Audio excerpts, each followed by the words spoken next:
Il aurait soufflé ses 100 bougies cette année 2023. Sembène Ousmane, personnalité majeure de l'Afrique contemporaine dont l'héritage s'inscrit sous diverses formes. Sur le front culturel, Sembène Ousmane laisse ses traces à travers le cinéma et les livres. Son héritage est lourd, il est immense. Je crois qu'il a il a écrit 9 romans et il a réalisé 12 films.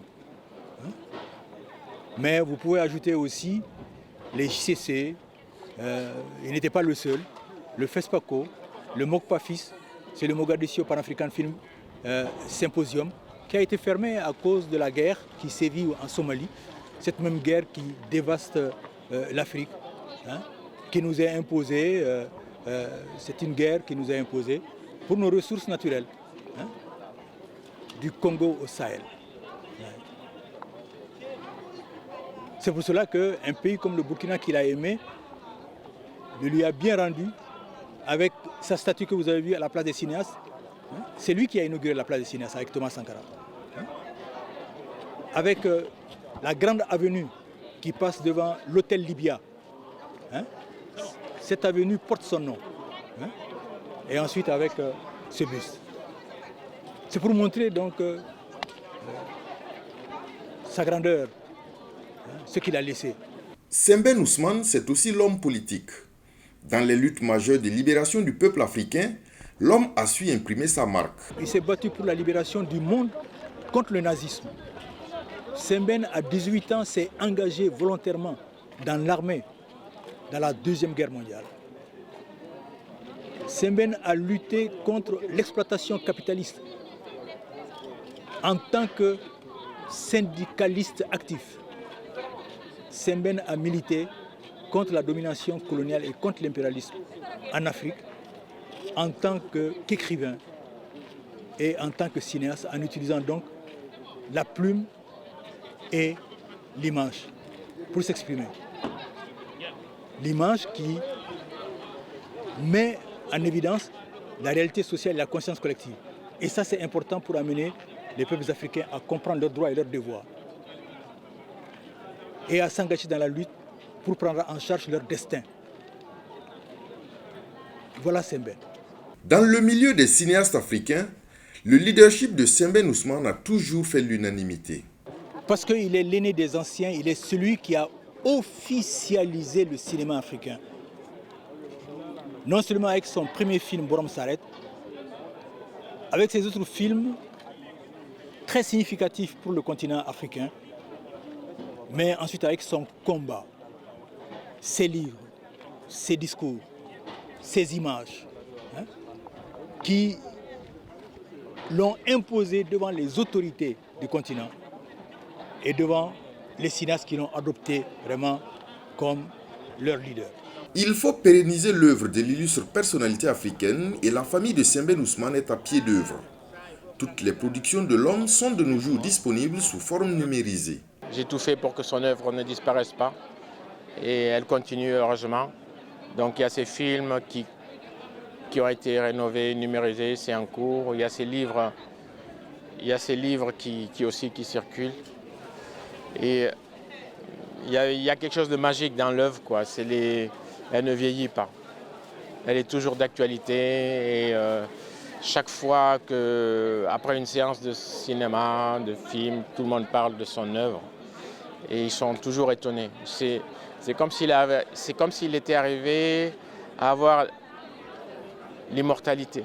C'est comme si il avait capté l'âme de l'individu, de la société, quoi. C'est comme si c'était en fait un miroir, quoi. Moi je préfère, c'est un miroir où on se voit, quoi. On se reconnaît, quoi. Chaque jour qui passe révèle Sembène Ousmane à sa famille et c'est tout le génie de l'homme dont la mémoire est une fois de plus saluée à cette biennale du cinéma africain. J'ai commencé à voir ses œuvres quand j'étais petit, donc c'était c'est dans les années 60 jusqu'à maintenant. Et chaque fois, j'ai l'impression que ça se renouvelle. Chaque fois, je vois quelque chose de nouveau. Donc, il y a quelque chose qui est extrêmement difficile à décrire. Ce qui m'étonne aussi, c'est qu'actuellement, il y a beaucoup d'hommages qui se font à travers le monde. Il y a beaucoup de gens qui font des documentaires, des études, c'est étudié dans les universités. Et chacun vient avec une idée bien précise qui est complètement différente. Et pourtant, tous ces gens, ils ont raison. Chacun. Et donc, c'est ça qui est extraordinaire dans cette œuvre. C'est une œuvre qui permet le reflet. C'est une œuvre qui représente l'Afrique. Et c'est une œuvre c'est un espoir pour l'Afrique. Il a toujours cru à l'Afrique. Il a toujours cru à l'Afrique. Il a essayé de l'exprimer à travers ses livres et ses films. Le satisfecit est légitime. La famille de Sembène Ousmane repart enthousiasmée par les vibrants hommages rendus à leur père à cette 28e édition du FESPACO dans la capitale du cinéma africain. Je suis rempli d'émotions. Je me demande même si lui-même il aurait pu imaginer ça, quoi. Mais bon, j'en profite aussi encore et encore et encore pour remercier le Burkina Faso. Mais je pense que mon père était burkinabé, hein. Son cœur était burkinabé. En tout cas, il venait tout le temps ici, parlait tout le temps du Burkina. Donc, mais vraiment, je ressens plein d'émotions et de gratitude, quoi.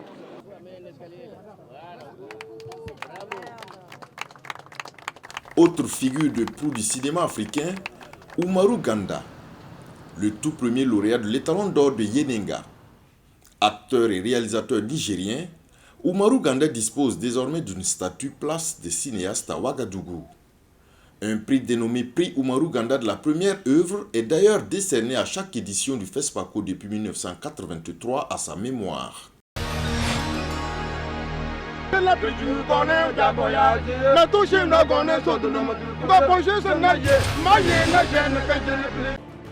Le Conseil burkinabé des chargeurs CBC a pour mission essentielle la gestion du fret en provenance et à destination du pays.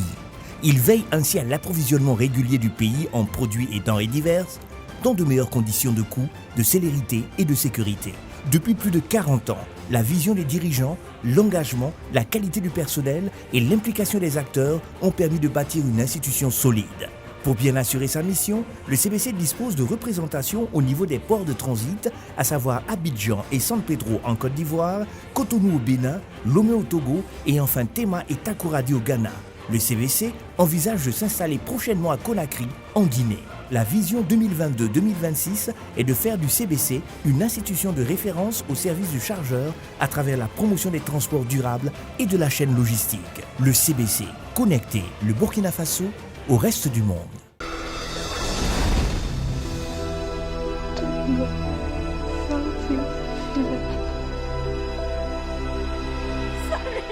L'unique film burkinabé en lice pour l'étalon d'or de Yenenga à cette 28e édition du FESPACO puise son inspiration du contexte sociopolitique burkinabé. Le film parle du terrorisme dans le Sahel et vraiment du point de vue de la femme. Comment est-ce que notre peuple sahélien combat et vraiment est en statut de résilience par rapport à ce fléau-là. C'est vraiment un film que j'ai fait pour donner un peu plus de boost à nos forces de défense, à nos populations, parce que bon, nous, qu'est-ce que nous, artistes, nous faisons pour lutter contre ce fléau? Moi, je ne suis pas politicienne, je ne suis pas de l'armée. Tout ce que je peux faire, c'est m'exprimer à travers mon art, et j'espère vraiment que ce film-là va donner encore vraiment de l'espoir à notre peuple. L'Afrique doit porter elle-même son combat, et cela commence par l'écriture par les Africains de leur propre histoire. Il est extrêmement important que nous, cinéastes, racontons nos histoires. Nous sommes un cinéma jeune.